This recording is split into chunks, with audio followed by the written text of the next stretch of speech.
ଆପଣ ଲେଖିଛନ୍ତି କୋଉଟା ଭ୍ୟାଲୁ ଏଡିସନ୍ ହାର୍ଭେଷ୍ଟିଂ ଅମଳ ପୁଣି ପୋଷ୍ଟ ହାର୍ଭେଷ୍ଟ ତାପରେ ହେଉଛି ଭ୍ୟାଲୁ ଏଡିସନ୍ ଲାଷ୍ଟର ଗୋଟେ ଜିନିଷ ରହୁଛି ଯୋଉଟାକି ମାର୍କେଟିଂ ଯୋଉଟାକି ଆପଣ କହିବେ ନା କ'ଣ ସେଇଟା ସେଇଟା ଗୋଟେ ବଡ଼ ଜିନିଷ ନା ନାହିଁ ନିଶ୍ଚିତ ଯୋଉଟା କହୁଛି ତେଣୁ এইটা ଗୋଟେ ଟୋଟାଲି କ'ଣ ଆମର ଫେଜ୍ ହୋଇକି ଆମେ ଯିବା ପାଇଁ ପଡ଼ିବ ଆମର ଯେଉଁ ଲେନ୍ଟା କରିବା ସେ ଲେନ୍ଟା ସୁଇଟେବୁଲ୍ ଫିଜିବୁଲ୍ ଅଛି କି ନାହିଁ ତୈଳ ଜାତୀୟ ପର୍ଟିକୁଲାରଲି ଗ୍ରାଉଣ୍ଡନଟ୍ ପାଇଁ ଆମେ ଏଇଟା ଦେଖିବା ଦରକାର ଆଉ ଯେତେବେଳେ ଆମେ ବର୍ତ୍ତମାନ ଦେଖିବା ପାଇଁ ଅଛୁ ଯଦି ସେଇଟାରେ କ'ଣ ସଏଲ୍ ଟେଷ୍ଟିଂ କରିବା ଦରକାର ଏଇଟା କେହି ଆପଣ ଯେତିକି ଅଛନ୍ତି କେହି ସଏଲ୍ ଟେଷ୍ଟିଂ କରିଛନ୍ତି କି ନାହିଁ କେହି କରିନାହାନ୍ତି କିନ୍ତୁ ଆପଣଙ୍କୁ ଯିଏ ବି ଆସିଥିବ ଆପଣ କହୁଥିବେ ସଏଲ୍ ଟେଷ୍ଟ ବେଷ୍ଟ ଫର୍ଟିଲାଇଜର ରେକମେଣ୍ଡେଡ଼ କରିବା ପାଇଁ କାହିଁକି ନା ଆପଣ ଯେଉଁ ଧାନ ଭଳିଆ ଗ୍ରାଉଣ୍ଡନଟ୍ ଯେତେବେଳେ ଆମେ ଲଗାଉଛେ ଆମେ ବ୍ଲାଙ୍କେଟ୍ ଡୋଜ୍ରେ ଆମେ କ'ଣ କରୁଛେ ଗବେଷାଜନ ଫସ୍ଫରସ୍ ପଟାସିୟମ୍ ଏଇସବୁ ଜିନିଷ ପ୍ରୟୋଗ କରୁଛେ ତାପରେ ଲେଟରଲି କ'ଣ ହେଉଛି ନା ଯେତେବେଳେ ଆମର ଅମଳ ଆସୁଛି ଅମଳ ଆସିଲା ପରେ ଯେଉଁଟାକି ଆମର ଟାର୍ଗେଟ୍ ଆସିବ ଯେ ତୈଳ ଅଂଶଟା ଜାଣିଥିବେ ଆପଣଙ୍କର ମଷ୍ଟାର୍ଡ ହଉ କିମ୍ବା ଗ୍ରାଉଣ୍ଡନଟ୍ ହଉ ତେଲ ଅଂଶଟା କମିଯାଉଛି ତେଣୁ ତେଲ ଅଂଶକୁ ବଢ଼ିବା ପାଇଁ ହେଲେ ତାର ମଧ୍ୟ ବିଭିନ୍ନ ପ୍ରକାର ମାଇକ୍ରୋ ନ୍ୟୁଟ୍ରିଏଣ୍ଟ ଆମେ ବାସାଲ୍ ଡୋଜ୍ କିମ୍ବା ଆମେ ଗଛ ଲଗାଇ ସାରିଲା ପରେ ମଧ୍ୟ ଆମେ ପ୍ରୟୋଗ କରିବା ଦରକାର ଯେଉଁଟାକି ଆପଣଙ୍କର ବିଭିନ୍ନ ପ୍ରକାର ବରନ୍ ହଉ ଆପଣଙ୍କର କ୍ୟାଲସିୟମ୍ ହଉ ଜିଙ୍କ୍ ହଉ ଏଇସବୁ ଜିନିଷଟା ହେଉଛି ମାଇକ୍ରୋ ନ୍ୟୁଟ୍ରିଏଣ୍ଟ ମୁଁ କହୁଛି ମାଇକ୍ରୋ ନ୍ୟୁଟ୍ରିଏଣ୍ଟ ଯେତେ ପର୍ଯ୍ୟନ୍ତ ଆମେ एप्लाय न करथिबा सेते पर्यंत कोन साइंटिफिकली आमे जो कोनी साइंटिफिकल पेथेक प्रैक्टिस एटा आसीबो ना तेन प्रथम हम कोन करबा ना आमे सॉइल टेस्टिंग करबा सॉइल टेस्ट रो आसी साला परे आमे देखिबा दरकार जे एन केते नाइट्रोजन केते फास्फोरस केते पोटेशियम केते माइक्रोन्यूट्रिएंट डेफिशिएंसी केते अछि तो सेही डेप्थ जे गोटे हेक्टर रो केते प्रयोग करबा दरकार बुझि पाले सेही अनुसार में प्रयोग करबा तेन वर्तमान हमर सॉइल टेस्ट आसीगा किंतु ता पूर्व मध्ये हम देखियार अछि जे को वेराइटी किसम को किसम और केते दिन ड्यूरेशन तार केते ऑयल कंटेंट रही से सब जिन गुड़ा आम देखार अच्छे तार कैरेक्टरिस्टिक देखार अच्छे तार अमल केते रोची क्या भल भेराइटीटा जब आम कौन करवा लगे तार भल अमल बुझीपार तापर ये सब जिनसा कौन आसो ना फर्टिलाइजर को कहली फर्टिलाइजर को आरंभ करी इरिगेशन को आरंभ करी तापर आपनकर जोटा कि उल्टीसाइड जोटा कि घासमरा मध्य प्रयोग करा दिबो मैडम आछन से विषय कहिबे जे वर्तमान लेबर जोटा कि हमें कमे पे घासमराटा को हम कोन करछे ना हमें अप्लाई करछे यदि घासमरा अप्लाई करिबा ताले हम कोन करे लेबर इटा कमी तापर जिनसटा आसीबा आपनकर कोटा पेस्ट जोटा कि रोग पोक सार छन कहिबे आपनकर जोटा वर्तमान प्राय 2 to 3 मंथ्स पाखा पाखी हेई गेलानी कोन फुल आसलानी बुझिबे तो बर्तमान आम इंटीग्रेटेड पेस्ट मैनेजमेंट करवा कि पर्टिकुलर रोग कौनटा रही से सब जिनसा को जब आप कहे पर्टिकुलाली से रोग आउ पक विषय तार कंट्रोल विषय आपन को बुझे दिए आउ गोटे सब जिनस पूरा कृषि विज्ञान केन्द्र गोटे क्रॉप कैलेंडर ग्राउंडनट बाहर मुझे देखा आपको जे crop calendar ground crop calendar माने आपन को विभिन्न प्रकार प्राय लिफलेट्स पैम्फलेट्स बही सब दिया जाए ना दिया जाए पाइछन ना नहीं सीटा कौन थी आप पैसा आप रखी दे कि क्रॉप कैलेंडर ग्राउंडनट आम तैयारी कर गोटे पूरा ग्राउंडनट टोटल कैलेंडर बहुत साइड हो जमी आप कैलेंडर अच्छी सेमतिका से कौन हो टोटाली गोटे जिस्ट टाइप सब दिखाई जिस्ट मैंने आप कौन हो ना धर जो रोग पर्टिकुलर रोगटा रहा आपंकर पक रहा आप कौन रोचे ना स्पेसिफिक चित्रटा रोचे मुझे देखा आपको जे से स्पेसिफिक चित्रटा आप देख सारापर आप जापर धर जो कही टीका रोग पत्र रे आपनकर कोन उठो ना कला दाग टुपा टुपा रही एटा कोन रोचे ना आपन जदि आइडेंटिफाई कर देले जदि आपन से रोग किबा से पोक जदि आपन आइडेंटिफाई कर देले ताले मते लागुची पूरा 80% आपनकर सॉल्व ना कोन कहउछ आइडेंटिफाई करि पार ना काहे ना जदि आपन करि पार नाथि तापर आपन कोन करिबा इनपुट डीलर सब जे प्रथम आपन कोड जाउछ सार तुम जे आपन कहिबे जे मोर ई जिसरा रोचे दियो तने से कोन करिबे ना से ताका मन इच्छा दे कि आपन जतबेले जिबे जे कहिबे जे नाम टिका डिजीज तार पर्टिकुलर टिका डिजीज रो आ से क्रॉप कैलेंडर मध्ये तार माने एटा कंट्रोल मेजरटा भी लेखा जे को मेडिसिन टा करा जाई पड़े तेने एई सब जिनसटा कोन होची आपन परसले म देखु जे साथ पढाइबे तबे देखु से क्रॉप कैलेंडर जे आपन पाखर गोटे गोटे रही गला तले आपन जानि परिबे जे मोर पर्टिकुलर को रोग होई पर्टिकुलर को पक होई सार तो आरंभ की विभिन्न प्रकार काहे गोटे साइंटिफिक मैनेजमेंट प्रैक्टिसेस जोटा कि मुकले लैंड लेवलिंग टू आरंभ करी अमल पर्यंत सब जिनस आमे कोन करबे गोटे कैलेंडर रे रखिबा जोटा कि आपन से कैलेंडरटा कोन करबे आपनकर कांतर मध्ये टांगे बुझि पारे तापर कौन हो ना आपंकर हार्वेस्टिंग आसो हार्वेस्टिंग करे केते मॉइस्चर रखी आम ताको ड्राई करवा सुखेवा ये सब जिनस अमल पर्यंत गला लेटरली तापर आसो जोटा कि मु कहथि मार्केटिंग जोटा कि हम प्राय आम जो गाँव को जाइछु से कहबे जे आम जेतिकी अमल करूछु जे हमर ताकू कम बहुत कम दाम रे लोक नै होछन व्यापारी माने आसु ना एटा होछि ना नै तेणु आम गोटे सल्यूसन रोचे फार्मर्स प्रोड्यूसर ऑर्गेनाइजेशन आप कौ ये आसुन तेणु आपंकर स्पार्स एनजीओ आपंकर कंट्रोल ठीक अच्छे तेणु स्पार्स गोटे फार्मर्स प्रोड्यूसर ऑर्गेनाइजेशन तेणु आपंकर जदि एपीओ थ्रो रे आपण बेनिफिशियरी अच्छा एपीओ थ्रो रे जदि आपंकर हार्वेस्ट को बिक्री करेंगे ताहले आपंकर रेटटा ठीक पाइबे कहीं ना एपीओ मान रोचे जो माने आइदर आपन से इनपुट दे पारे नहले आपन टेक्निकल एक्सपर्ट दे पारे नहले कोन करबो ना आपन पाखो कलेक्ट करिवो कलेक्ट करिवो से अमलटा को कलेक्ट करिवो काहे आपन जेतले कोन करिवे ना साइंटिफिकली मैनेजमेंट प्रैक्टिसेस सब साइंटिफिकली देसला पर अमल आपन बहुत पाइथिबे तेन से अमलटा को हमर कोन करिवो ना से प्रोड्यूसर को हमर ठीक रेट आनिबा दरकार आ जदि प्रोड्यूसर को ठीक रेट आने पे हेले आमे केवल एपीओ थ्रो रे ना ग्रुप थ्रो रे जदि कलेक्ट करबे ताले आमे ठीक पाइबे नहले आमे पाइ परिबे ना आपंकर मुग हो बिरी हो बादाम हो ये सब जिन जी रोचे तेणु आम कौन करवा ना यहाँ भी लोक जानी ना तेणु आप जहाँ भी कर हार्वेस्ट प्राय मतलब लगुच 2 मंथ पाखापाखि हो गला आउ 1.5 मास पाखापाखि थी तेणु बर्तमान आप कौन करूँ ना आप कंटाक्ट करूँ एनी एपीओ आपंकर जी रही एवं कले भी हम जो मैंने फार्मर्स प्रोड्यूसर ऑर्गेनाइजेशन अच्छा कहे आप जदि से आसीना आप जातु किसी ग्रुप मैंने नहीं 8-10 जन जातु जे आम प्रोड्यूस को आप ताकर मेमोरेंडम अच्छी सब आप स्पार्क्स जो अच्छा सरजाम सहित कथा है जो मेमोरेंडम अच्छी जे आपन प्रोड्यूस को सी नब ठीक रेट नब एतिक टंका रो आम नौ बिक्री करते तेनाली आपंकर कौन हो मझे जो इंटरमीडिएट चैनल मैंने आप देखिए जो अमल हम से आप बेपारी पड़े आसिए आसन बर्तमान से ना कौन जब कंट्राक्ट फार्मिंग करेंगे किसी रोचे प्राय मतलब जो कर्णाटक जो दौरान आपको सीड दौरान सी जब आप यहाँ जब रोचे जदि सीट जदि आपंकर रेट अनुसार आपंकर रोचे ठीक ताले से आसिक आपन जदि आपंकर रेट ठीक रे रोहुनी तेणु आपंकर जो निकटस्थ एपीओ आपंकर स्पार्स एपीओ कि आपंकर सुवर्णक एपीओ पाखर जीवन रही आपन किसी लीडर हिसाब से कंटाक्ट करूँ बर्तमान ही कंटाक्ट करिया टाइम कहीं सी बर्तमान कौन सर्चिंग कर कौट प्रोड्यूस आने ग्राउंड प्रोड्यूस आने सी कलेक्ट करेंगे काम हूँ कलेक्ट करेंगे आपन पाखर कलेक्ट कर मैडम जो घास पचा कथा कहते कौन डाउट जो भेराइटी विषय कहे से आपंकर जोटा रोचे मेन जेहतु लगा हो गला प्रथम मेन जो integrated nutrient management pest management प्रथम पार्ट हूँ सीड ट्रिटमेंट करार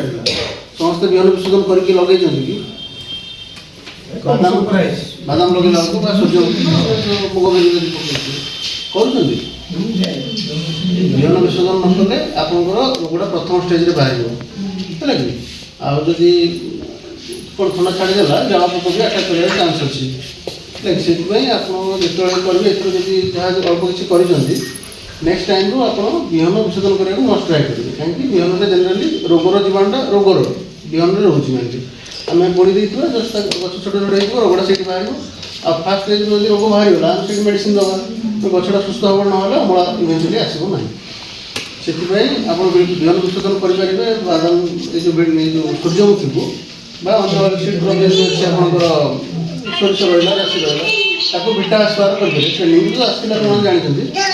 किंतु जेनराली आप सब जिनटा को आगे आम कौन करते बाबिस्ट्रीन करते कार्बन डाइऑक्साइड थीराम कले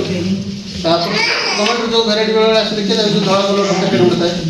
से हूँ थीराम ଏବେ କିନ୍ତୁ ଦେଖାଯାଉଛି ଯେହେତୁ ପାଣିପାଗ ପରିବର୍ତ୍ତନ ହେଲାଣି ନୂଆ ନୂଆ ରୋଗ ପୋକ ଆସିଲାଣି ସେଥିପାଇଁ ଆଜ୍ଞା ହଁ ସେ ଯେତେବେଳେ ଗଭର୍ଣ୍ଣମେଣ୍ଟ ରୋଗ ଆସି ତାପରେ ଦଳା କରି ଖାଇପାରିବେ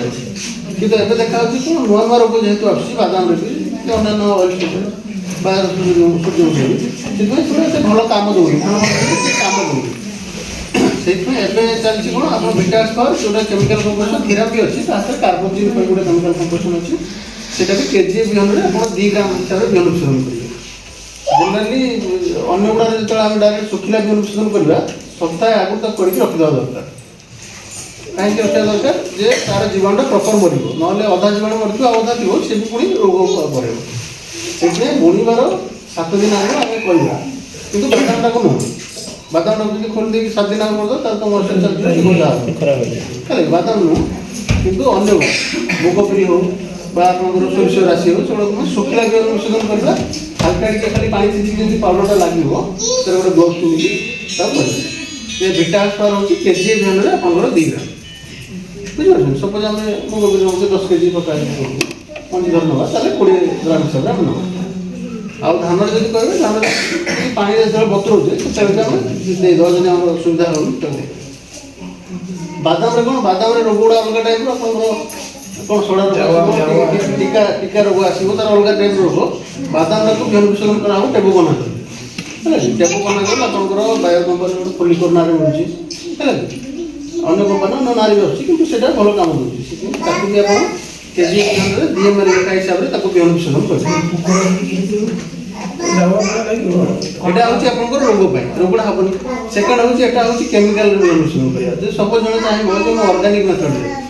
বা জৈবিক উপায়ে মু বিহন বিশোধন করা চাইবি তাহলে ট্রাইকোডর্মারে বিহন বিশোধন করে পারিব। ট্রাইকোডর্মা বা সোডোমোনাস বি ଅଛି ସେଥିରେ ଅର୍ଗାନିକ ଧର ଆପଣ କହିବେ ଗୋଟେ ଜାଗାରେ ମୁଁ ଘରେ ଖାଇ ସେଠି କେମିକାଲ ବିଶେଷ ବ୍ୟବହାର କରୁନି ତାହେଲେ ମୁଁ ଅର୍ଗାନିକାଲି କରିବାକୁ ଚାହୁଁଛି ତ ସେଠି ଟ୍ରାଇକୋଡର୍ମା ପିରିୟଡ଼ ଯେଉଁଟାକି ଟ୍ରାଇକୋ ପାୱାର ନାଁରେ ମିଳୁଛି বা ସୁଡୋମୋନାସ୍ ଫ୍ଲୋରୋସେନ୍ସ ହେଲା କି ସୁଡୋ ନାଁରେ ମିଳୁଛି ବିଭିନ୍ନ ନାଁରେ ମିଳୁଛି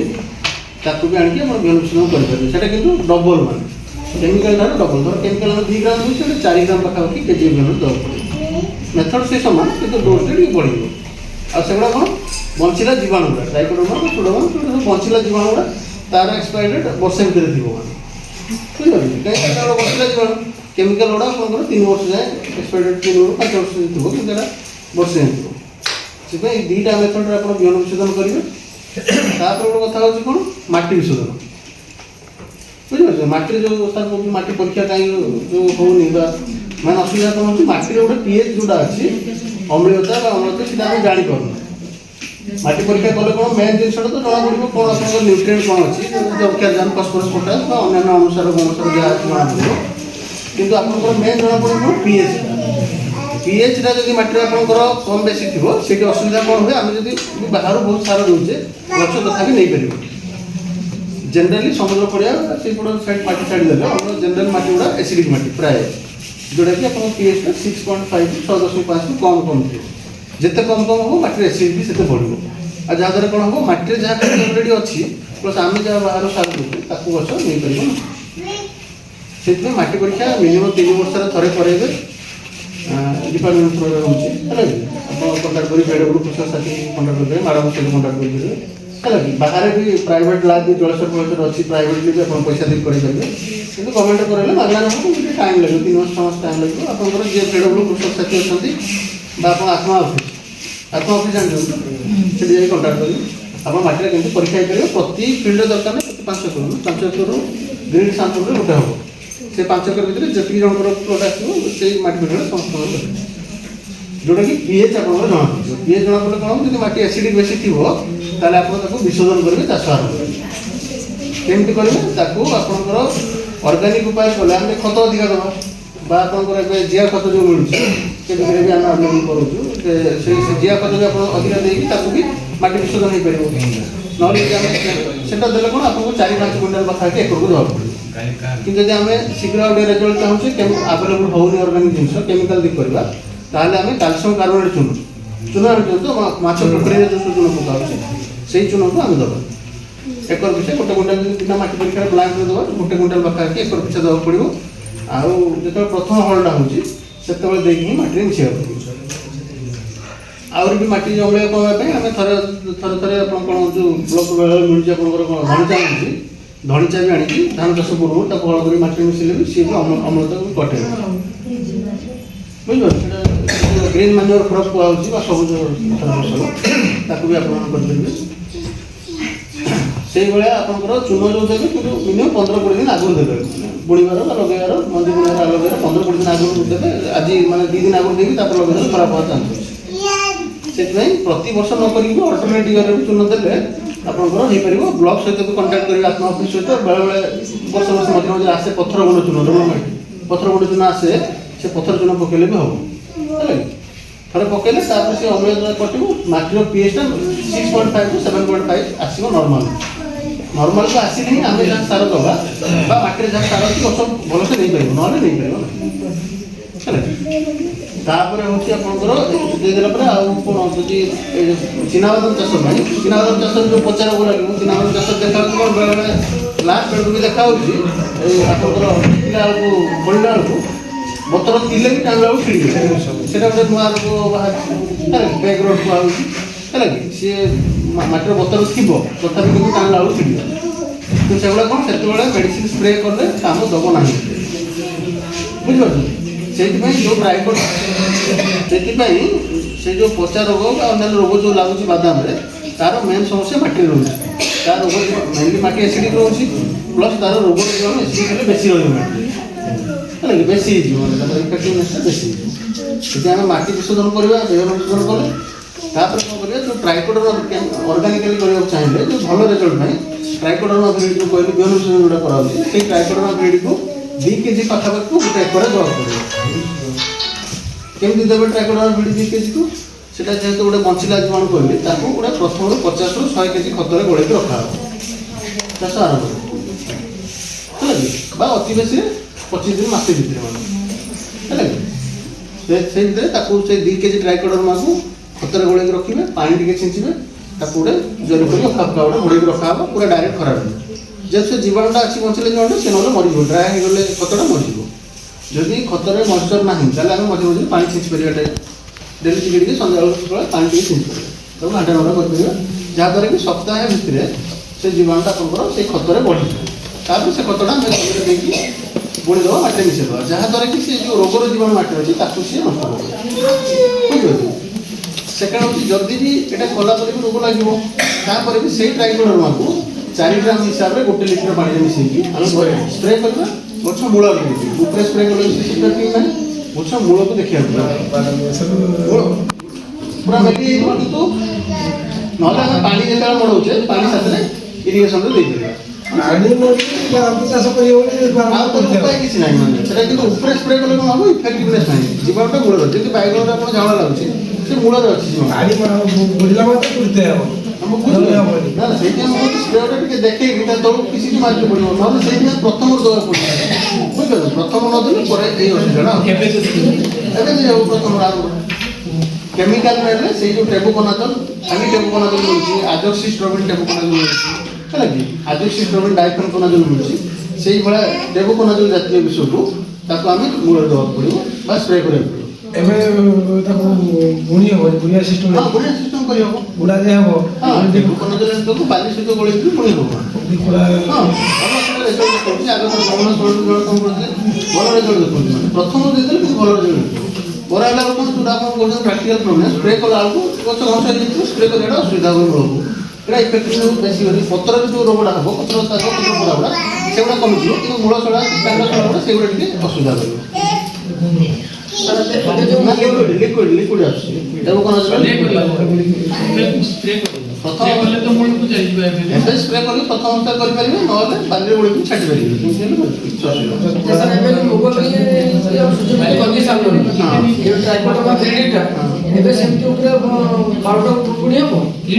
ପୁଣି ହେବନି, ସେଟା ଖତରେ ଗୋଳେଇକି ପୁଣି ହେବ, ନହେଲେ ସ୍ପ୍ରେ କରିବ। ବିକଳ୍ପ ଯଦି ଆମର ଖତ ତ ନାହିଁ, ଭର୍ମି କମ୍ପୋଷ୍ଟ ବି ନାହିଁ, ଆମ ସାଧାରଣ ଖତ ବି ନାହିଁ, ତାକୁ ସ୍ପ୍ରେ କରିହେବ। ବାଲିରେ ଗୋଳେଇ ଦେଲେ ଟ୍ରାଇକୋଡର୍ମା କ'ଣ ହେବ, ସେଟା ଗୋଟେ ବଞ୍ଚିଲା ଜୀବାଣୁ ମରିଯିବ, ମାନେ ସେଟା ସେଥିପାଇଁ ଖତରେ ଗୋଳା ହୁଏ, ସେ ବଢ଼ିବ ସେଥିରେ, ମାନେ ବୁଝିପାରୁଛନ୍ତି? ବାଲିରେ ଗୋଳେଇ ଦେଲେ କି ଅନ୍ୟ ସାର ସହିତ ଗୋଳେଇ ଦେଲେ ସେ ମରିଯିବ, ମାନେ ସେଥିପାଇଁ ତାକୁ ବାଲିରେ ଗୋଳେଇ ଛୋଟ ଖତରେ ଗୋଳେଇକି ଆମେ ଛାଡ଼ିବା, ନହେଲେ ତାକୁ ସ୍ପ୍ରେ କରିବା। ଏବେ ସେ ଗଛ ତ 1 ଇଞ୍ଚ ବା 1.5 ଇଞ୍ଚ ହାଇଟ୍ ଏବେ ସ୍ପ୍ରେ କରିହେବ। ହଁ ଆମେ ସ୍ପ୍ରେ କରିହେବ, ତା ମୂଳ ଆଡ଼କୁ ଦେଖିକି ଟିକେ ସ୍ପ୍ରେ କରିବାକୁ ପଡ଼ିବ। କେତେ ଡିଷ୍ଟାନ୍ସ ଲଗେଇବ ସୂର୍ଯ୍ୟମୁଖୀ? ଆଜ୍ଞା ସୂର୍ଯ୍ୟମୁଖୀ କେତେ ଡିଷ୍ଟାନ୍ସ ଲଗେଇବା ଦରକାର? ସୂର୍ଯ୍ୟମୁଖୀ ପାଖାପାଖି 60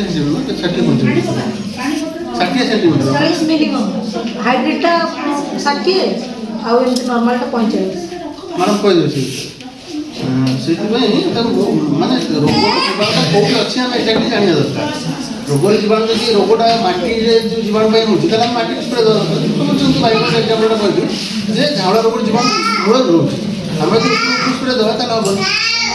ଜାଉଆ ପୋକଟା ଯଦି ଆପଣଙ୍କର ମୂଳରେ ରହୁଛି, ଆମେ ଯଦି ଧାନ ସ୍ପ୍ରେ ମାରିବା ସେ ମରିଯାଉଛି। ସେ ଭଲ ମେଡ଼ିସିନ ଭଲ ଡୋଜରେ ଠିକ୍ ଡୋଜରେ ହେଲେ ବି ସିଏ ଇଫେକ୍ଟିଭନେସ୍ ରହିବ। ଠିକ୍ ଅଛି ଗୋଟେ ଏକର ପାଇଁ 2 କେଜିକୁ 50 କେଜି ଖତରେ ଗୋଳେଇ ଦେଲେ 4-5 ଦିନ ରହିଲେ ସେ ଖତରେ ବଢ଼ିଯିବ। କାହିଁକି 2 କେଜିଟା ଆମେ ଗୋଟେ ଏକର ଜାଗାରେ ବୁଣିବା ପାଇଁ ସୁବିଧା ହୁଏ। 4 ଗ୍ରାମ ଲେଖା ଲିଟର ପିଛା ପାଣିରେ 4 ଗ୍ରାମ। ମୂଳ ଆଡ଼କୁ ଦେଖିକି ସ୍ପ୍ରେ କଲେ ଗୋଟେ କରନ୍ତୁ 200 ଲିଟର ପାଣି ଆମେ ଜେନେରାଲ ଧରୁଛୁ ତା ସହିତ 150 ଲିଟର 120 ଲିଟର ସ୍ପ୍ରେ କରୁଛନ୍ତି କିନ୍ତୁ 200 ଲିଟର ହିସାବରେ ହେଲେ ବି 800 ଗ୍ରାମ ଭିତରେ ହେଇଯିବ। ଆଉ ଟିକେ ସ୍ପ୍ରେଟା ମୂଳ ଯେ ରୋଗ ଯୋଉଗୁଡ଼ା ହେଉଛି ମୂଳ ପଚା ମୂଳ ଛଡ଼ା କାଣ୍ଡ ଛଡ଼ା ତା ପାଇଁ ମୂଳକୁ ଆମେ ସ୍ପ୍ରେ ଦେବା ଦରକାର। ଗୋଟେ ଲିଟର ପାଣିରେ 2 ଗ୍ରାମ 4 ଗ୍ରାମ 200 ଲିଟର ପାଣିରେ ଆପଣଙ୍କର 800 ଗ୍ରାମ ଅଧିକ ଦେବା ଦରକାର ନାହିଁ 60 ଗ୍ରାମ ଦଉଛି ସେତିକି ଷ୍ଟାଣ୍ଡାର୍ଡାଇଜ୍ କରାଯାଇଛି ଆମେ ଅଧିକ କିଛି ଦେବା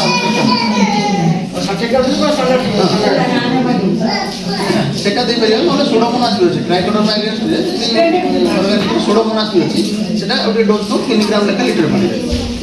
ଆମେ ଖାଲି କ'ଣ ଯେଉଁ ବାରମ୍ବାର କେମିକାଲ ଗୁଡ଼ା ଦେଉଛେ ସେଥିରେ ଇଫେକ୍ଟିଭଲି କଣ୍ଟ୍ରୋଲ ହେଇପାରୁନି ରୋଗଗୁଡ଼ା ବାରମ୍ବାର ଆମେ ସେ କେମିକାଲ ଦେଉଛେ ପୋକଗୁଡ଼ା ତାକୁ ରେଜିଷ୍ଟାନ୍ସ ହେଇଯାଉଛି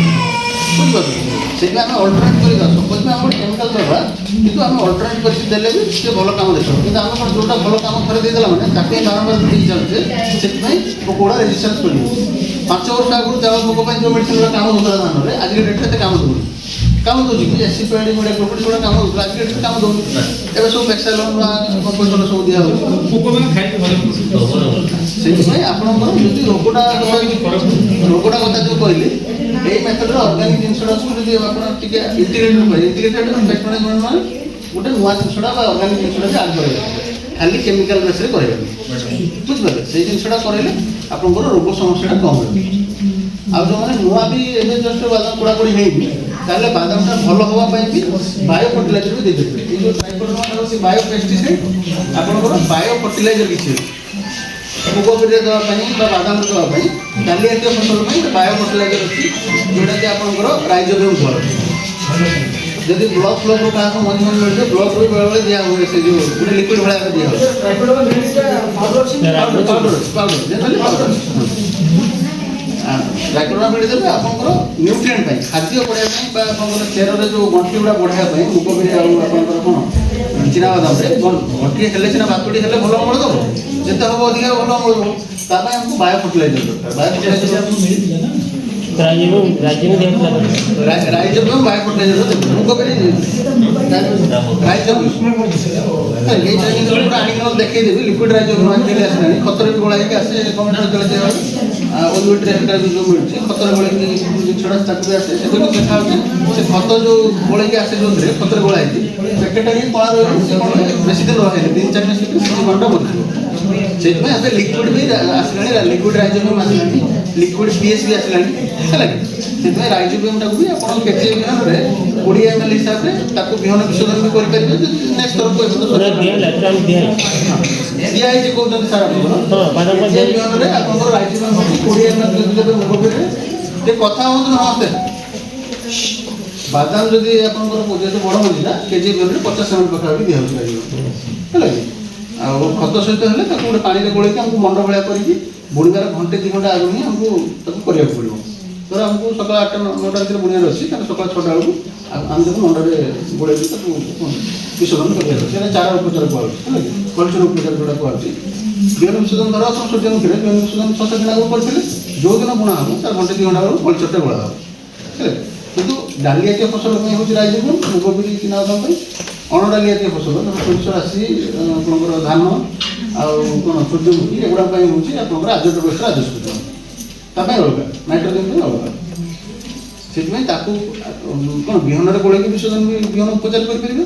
ନହେଲେ ମାଟିରେ ବି ଯଦି ଦେବାକୁ ଚାହୁଁଛନ୍ତି ଯେମିତି ଟ୍ରାଇକୋଡର୍ମା କହିଲି ଖତରେ ଗୋଳେଇକି ଦିଆହେଉଛି ତାକୁ ବି 2 ଲିଟର ପାଖାପାଖି ସେମିତି 50 କେଜି ଖତରେ ଗୋଳେଇକି 4-5 ଦିନ ରଖିକି ଜମିରେ ବୁଣିବ ଯାହାଦ୍ୱାରା କି ସିଏ ତାର ଭାତୁଡ଼ି ବି ବଢ଼େଇବ ନିଜେ ନିଜର ଖାଦ୍ୟ ତିଆରି କରିବ ଯେଉଁ ବାୟୁମଣ୍ଡଳରେ ଯେଉଁ ଖାଦ୍ୟ ଅଛି ତାକୁ ଭଲସେ ବାନ୍ଧିପାରିବ ସେମିତି ଆପଣଙ୍କର ପିଏସ୍ପି ବା ଫସ୍ଫରସ୍ କଲଚର ଆସୁଛି